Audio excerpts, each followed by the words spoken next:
Chapter 6 The Old Forest. Frodo woke suddenly. It was still dark in the room.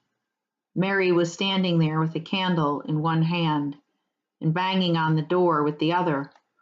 "All right, what is it?" said Frodo, still shaken and bewildered. "What is it?" cried Merry. "It is time to get up.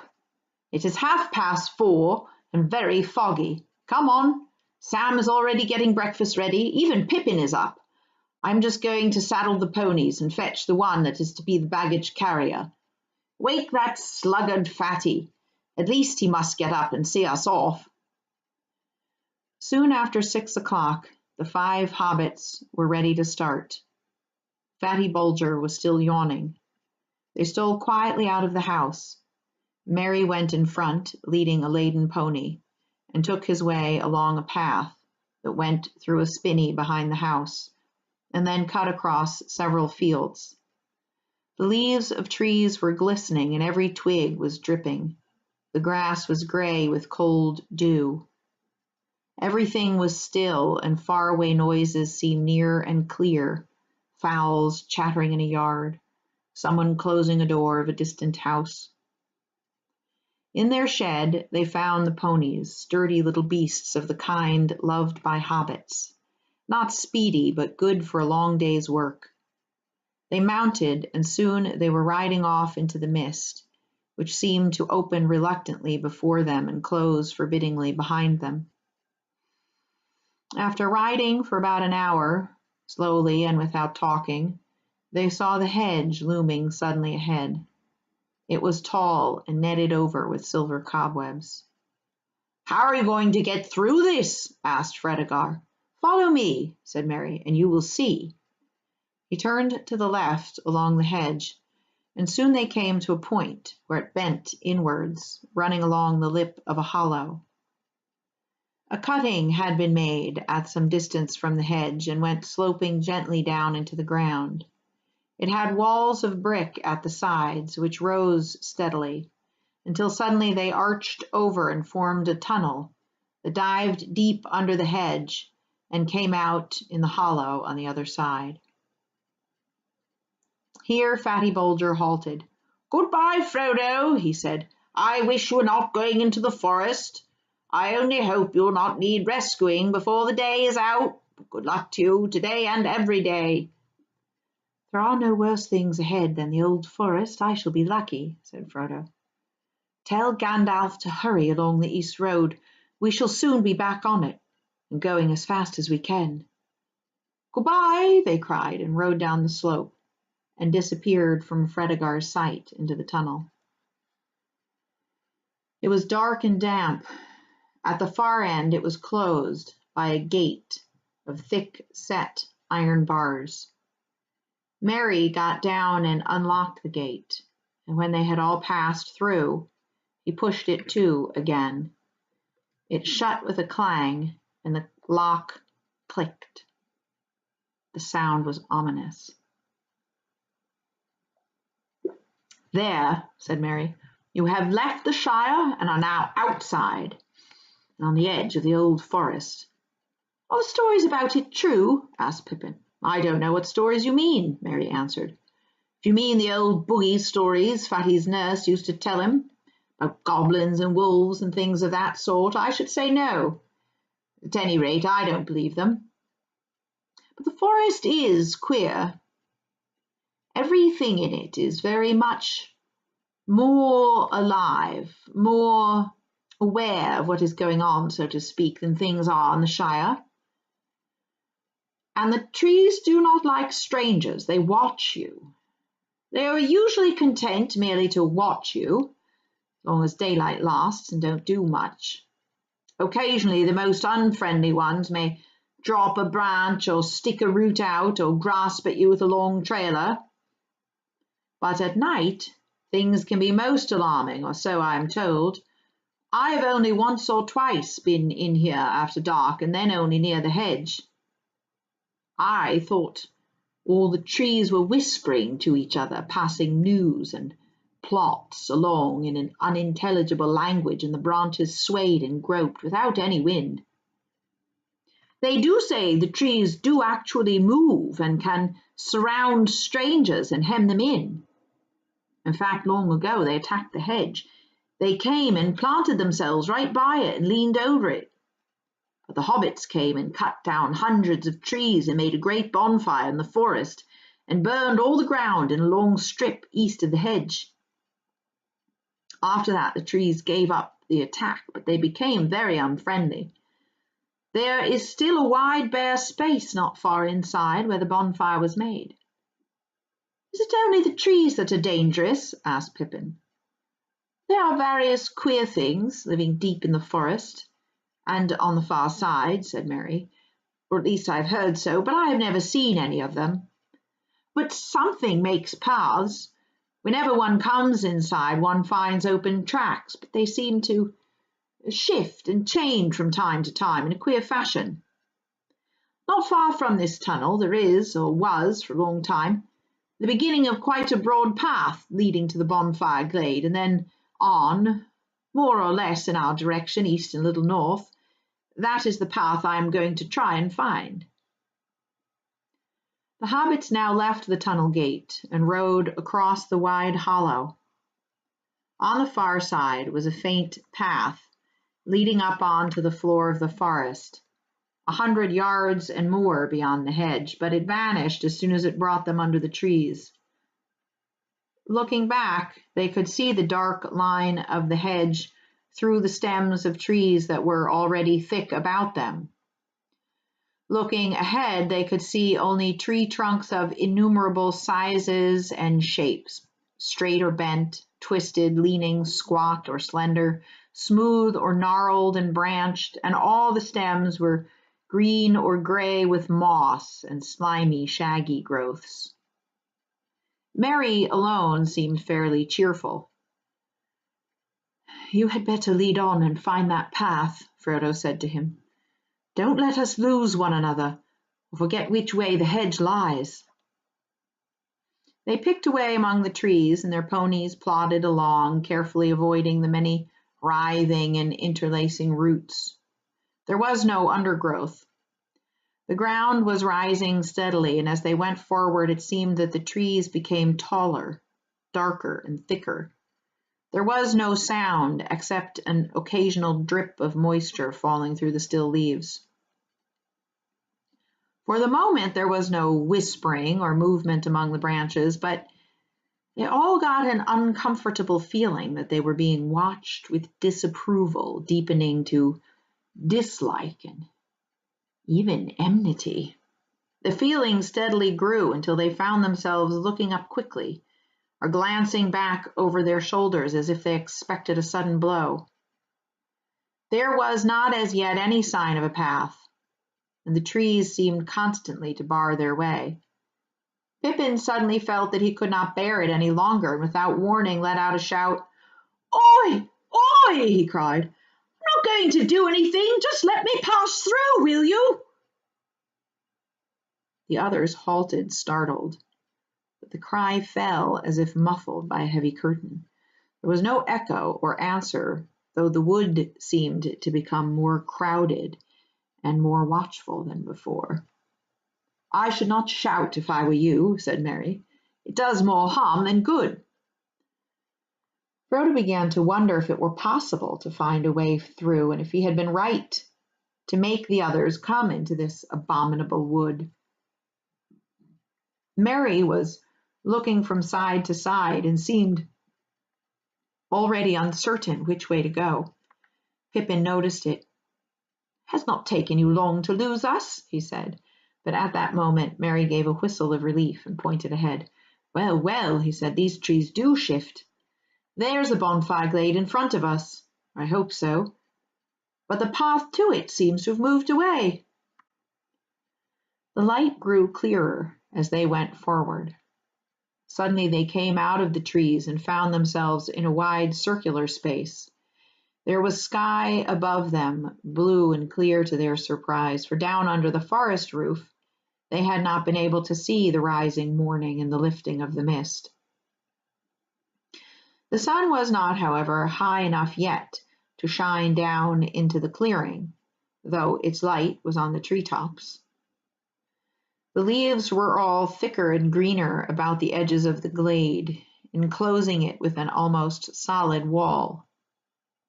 No tree grew there, only rough grass and many tall plants, stalky and faded hemlocks and wood parsley, fireweed seeding into fluffy ashes, and rampant nettles and thistles.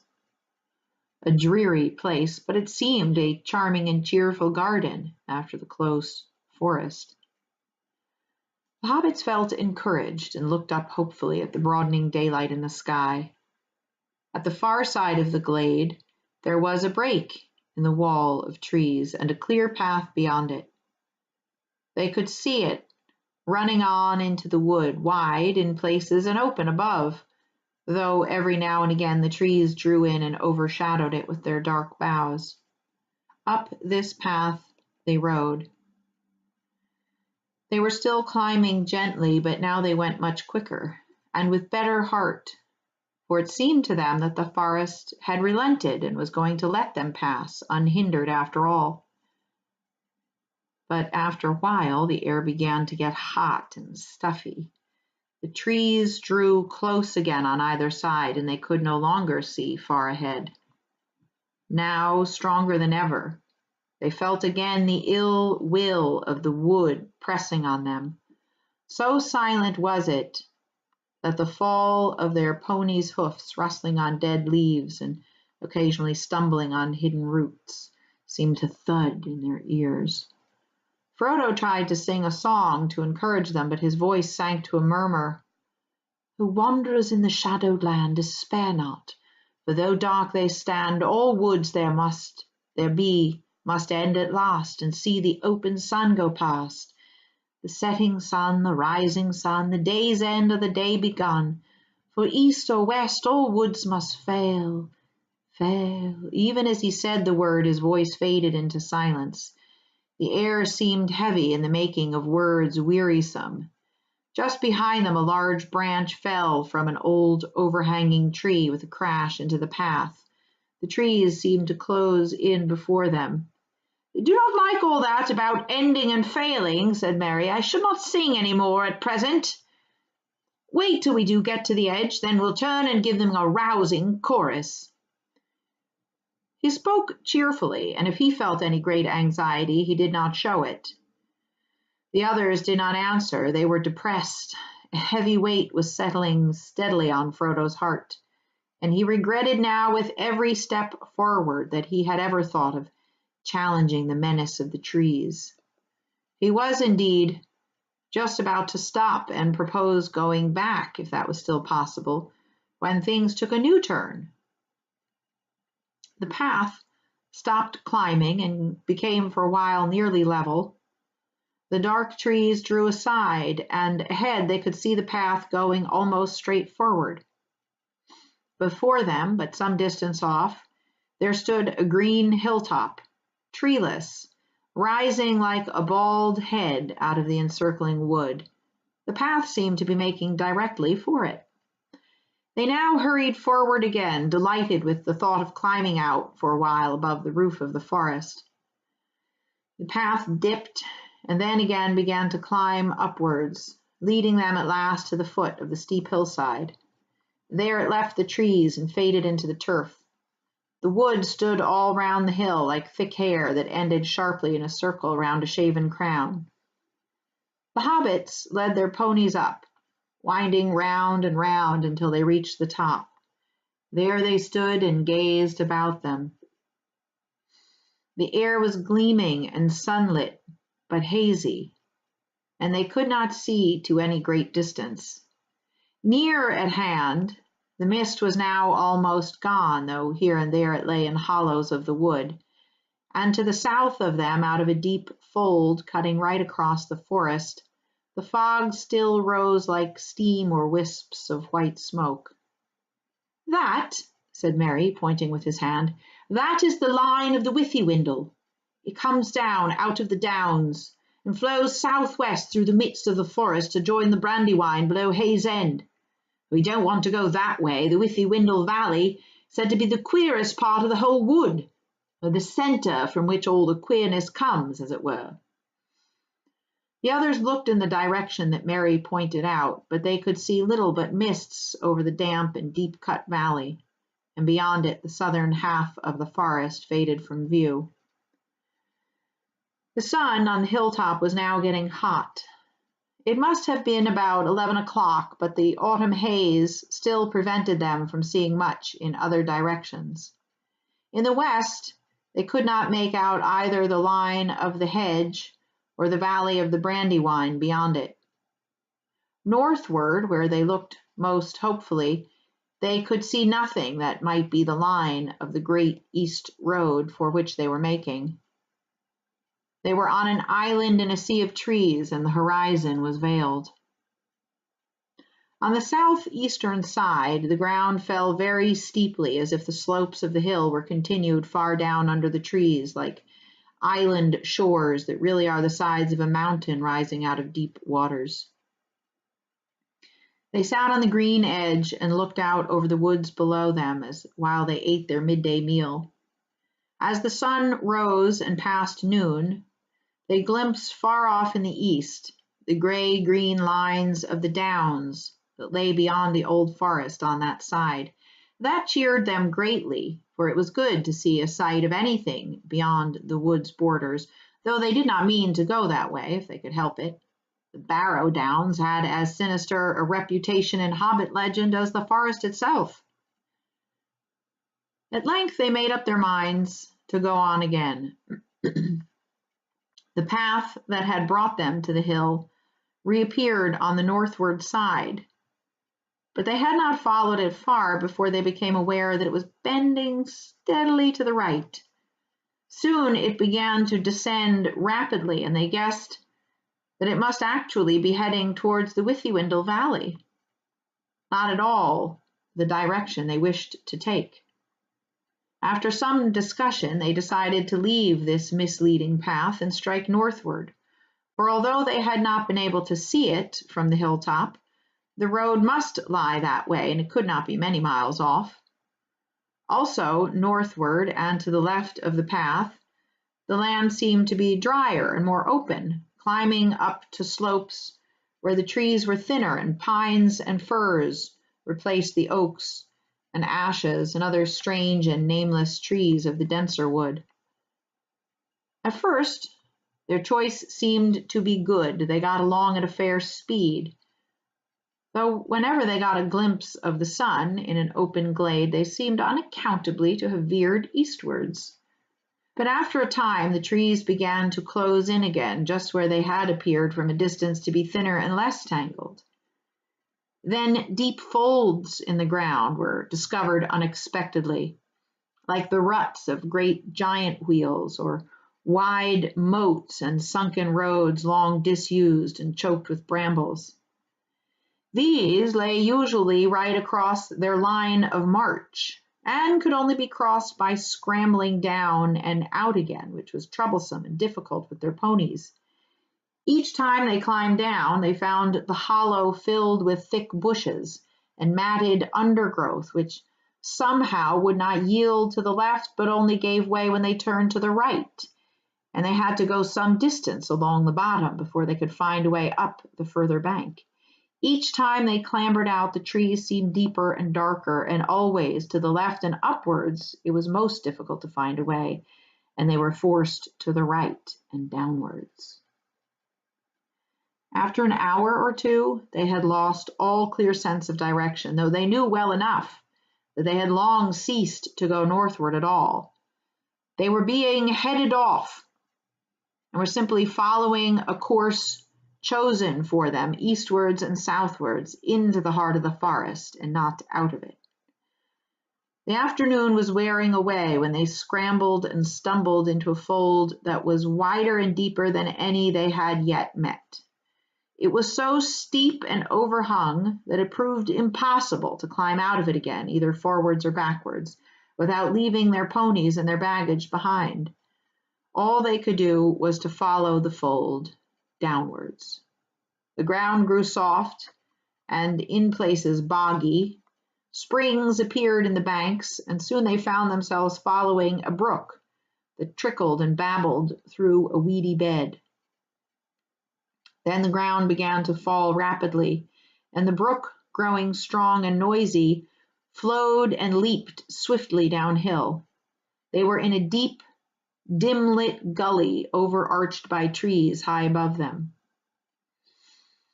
After stumbling along for some way along the stream, they came quite suddenly out of the gloom. As if through a gate, they saw the sunlight before them. Coming to the opening, they found that they had made their way down through a cleft in a high, steep bank, almost a cliff. At its feet was a wide space of grass and reeds, and in the distance could be glimpsed another bank almost as steep. A golden afternoon of late sunshine lay warm and drowsy upon the hidden land between. In the midst of it there wound lazily a dark river of brown water, bordered with ancient willows, arched over with willows, blocked with fallen willows, and flecked with thousands of faded willow leaves. The air was thick with them, fluttering yellow from the branches, for there was a warm and gentle breeze blowing softly in the valley, and the reeds were rustling and the willow boughs were creaking. "Well, now I have at least some notion of where we are," said Mary. "We have come almost in the opposite direction to which we intended. This is the River Withy-Windle. I will go on and explore." He passed out into the sunshine and disappeared into the long grasses. After a while he reappeared and reported that there was fairly solid ground between the cliff foot and the river. In some places firm turf went down to the water's edge. "What's more," he said, "there seems to be something like a footpath winding along on this side of the river. If we turn left and follow it, we shall be bound to come out on the east side of the forest eventually." "I dare say," said Pippin. "That is, if the track goes on so far and does not simply lead us into a bog and leave us there. Who made the track, do you suppose, and why? I am sure it was not for our benefit. I am getting very suspicious of this forest and everything about it, and I begin to believe all the stories about it." "And have you any idea how far eastward we should have to go?" "No," said Mary, "I haven't. I don't know in the least how far down the Withy-Windle we are, or who could possibly come here often enough to make a path along it. There's no other way out that I can see or think of." There being nothing else for it, they filed out, and Mary led them to the path that he had discovered. Everywhere the reeds and grasses were lush and tall, in places far above their heads. But once found, the path was easy to follow as it turned and twisted, picking out the sounder ground among the bogs and pools. Here and there it passed over other rills, running down gullies into the Withy-Windle out of the higher forest lands, and at these points there were tree trunks or bundles of brushwood laid carefully across. The hobbits began to feel very hot. There were armies of flies of all kinds buzzing round their ears, and the afternoon sun was burning on their backs. At last they came suddenly into a thin shade. Great gray branches reached across the path. Each step forward became more reluctant than the last. Sleepiness seemed to be creeping out of the ground and up their legs and falling softly out of the air upon their heads and eyes. Frodo felt his chin go down and his head nod. Just in front of him, Pippin fell forward onto his knees. Frodo halted. "It is no good," he heard Merry saying. "Can't go another step without rest. Oh, must have nap. Oh, it's cool under the willows, less flies." Frodo did not like the sound of this. "Come on," he cried. "We can't have a nap yet. We must get clear of this forest first." But the others were too far gone to care. Beside them, Sam stood yawning and blinking stupidly. Suddenly Frodo himself felt sleep overwhelming him. His head swam. There now seemed hardly a sound in the air. The flies had stopped buzzing, only a gentle noise on the edge of hearing. A soft fluttering, as of a song half whispered, seemed to stir in the boughs above. He lifted his heavy eyes and saw leaning over him a huge willow tree, old and hoary. Enormous it looked, its sprawling branches going up like reaching arms with many long-fingered hands, its knotted and twisted trunk gaping in wide fissures that creaked faintly as the boughs moved. The leaves fluttering against the bright sky dazzled him, and he toppled over, lying where he fell upon the grass. Merry and Pippin dragged themselves forward and lay down with their backs to the willow trunk. Behind them the great cracks gaped wide to receive them as the tree swayed and creaked. They looked up at the gray and yellow leaves moving softly against the light and singing. They shut their eyes, and then it seemed that they could almost hear words, cool words saying something about water and sleep. They gave themselves up to the spell and fell fast asleep at the foot of the great gray willow. Frodo lay for a while, fighting with the sleep that was overpowering him, and then with an effort he struggled to his feet again. He felt a compelling desire for cool water. Wait for me, Sam, he stammered. Must bathe feet a minute. Half in a dream, he wandered forward to the riverward side of the tree, where great winding roots grew out into the stream, like gnarled dragonets straining down to drink. He straddled one of these and paddled his hot feet in the cool brown water, and there he too suddenly fell asleep, with his back against the tree. Sam sat down and scratched his head and yawned.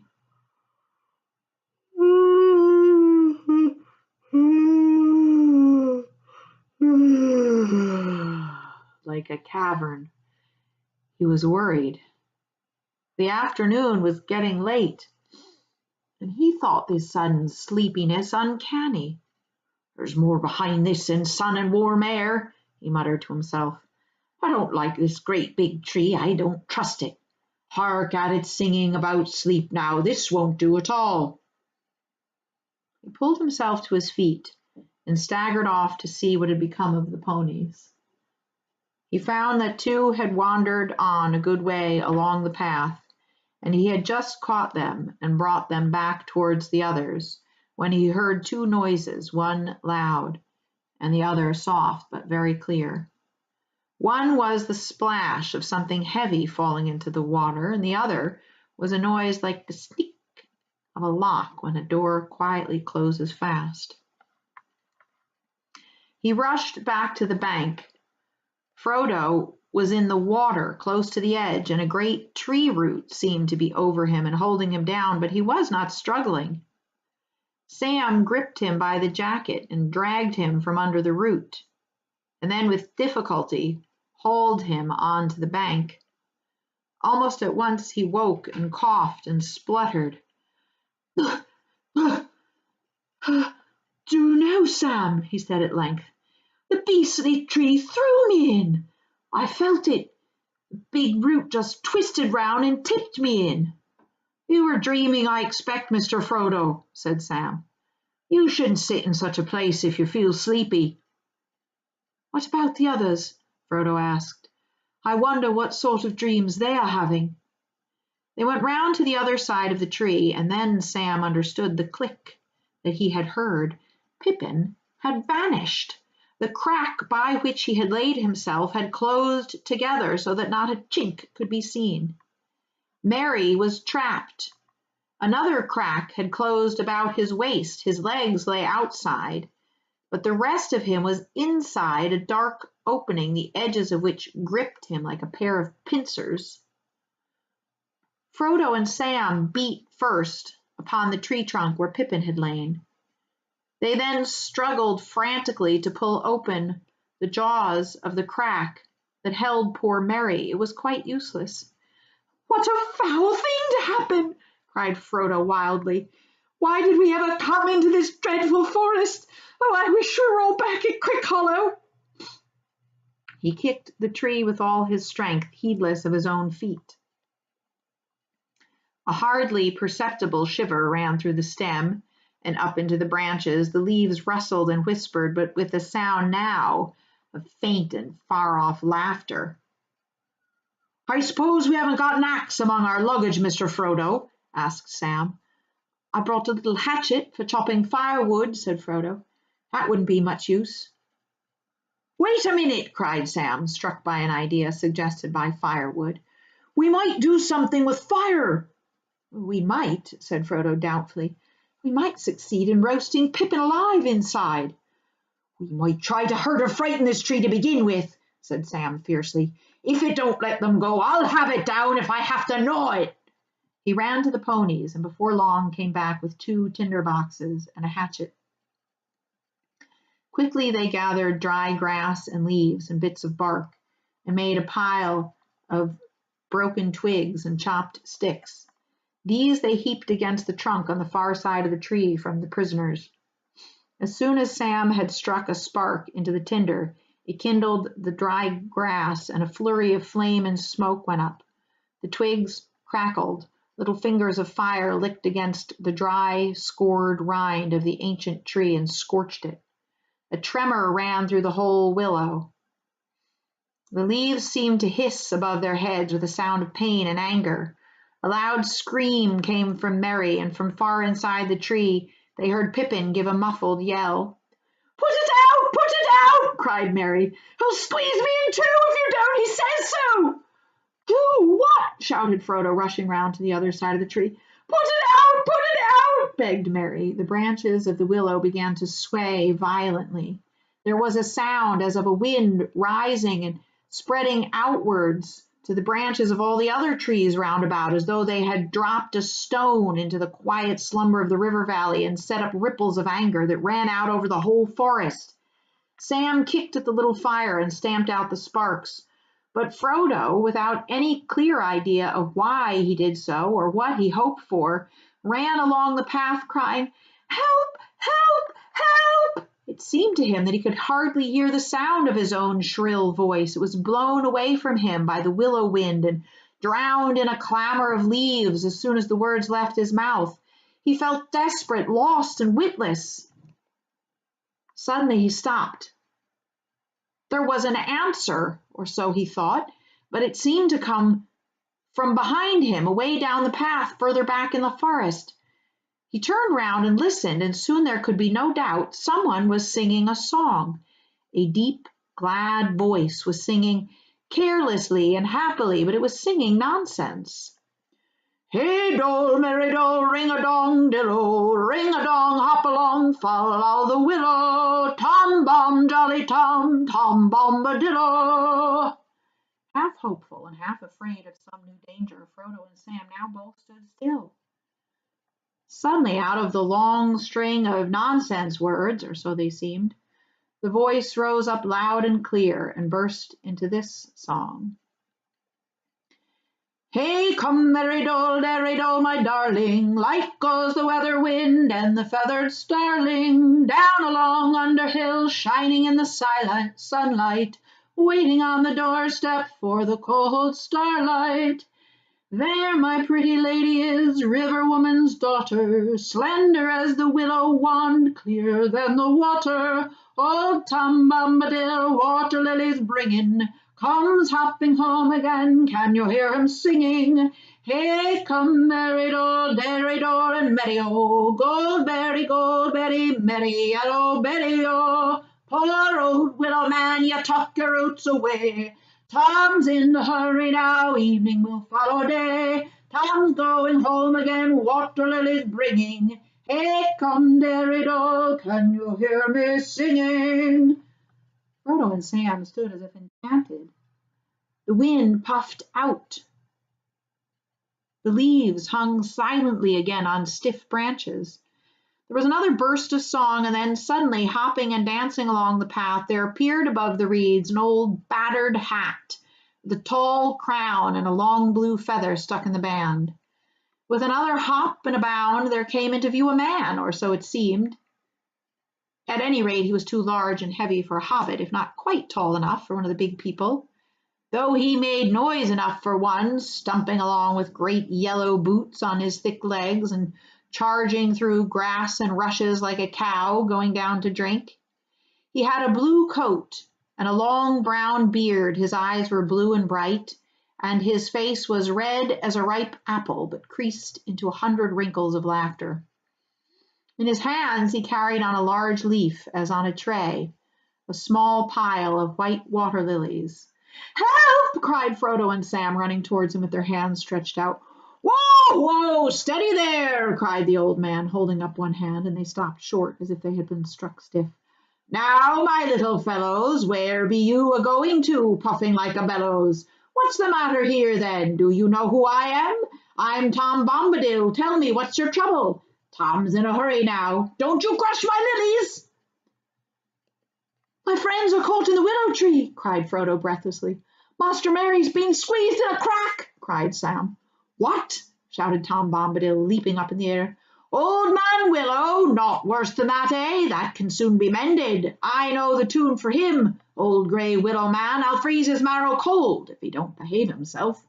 I'll sing his roots off. I'll sing a wind up and blow leaf and branch away, Old Man Willow." Setting down his lilies carefully on the grass, he ran to the tree. There he saw Merry's feet still sticking out. The rest had already been drawn further inside. Tom put his mouth to the crack and began singing into it in a low voice. They could not catch the words, but evidently Merry was aroused. His legs began to kick. Tom sprang away and, breaking off a hanging branch, smote the side of the willow with it. "You let them out again, Old Man Willow," he said. "What be you a-thinking of? You should not be waking. Eat earth, dig deep, drink water, go to sleep. Bombadil is talking." He then seized Merry's feet and drew him out of the suddenly widening crack. There was a tearing creak, and the other crack split open, and out of it Pippin sprang as if he had been kicked. Then with a loud snap, both cracks closed fast again.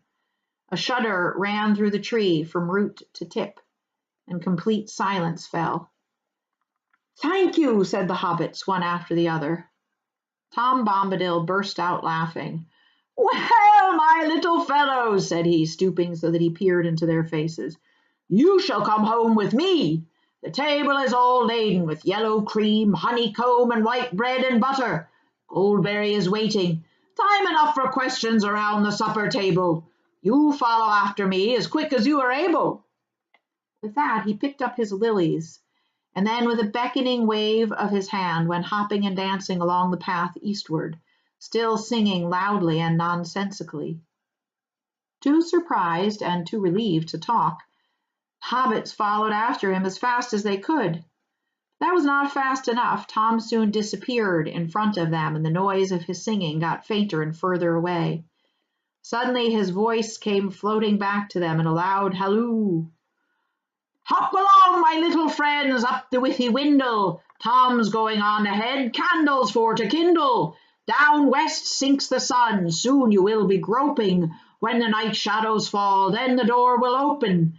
Out of the window panes, light will twinkle yellow. Fear no alder black, heed no hoary willow. Fear neither root nor bough, Tom goes on before you. Hey now, merry dole, we'll be waiting for you."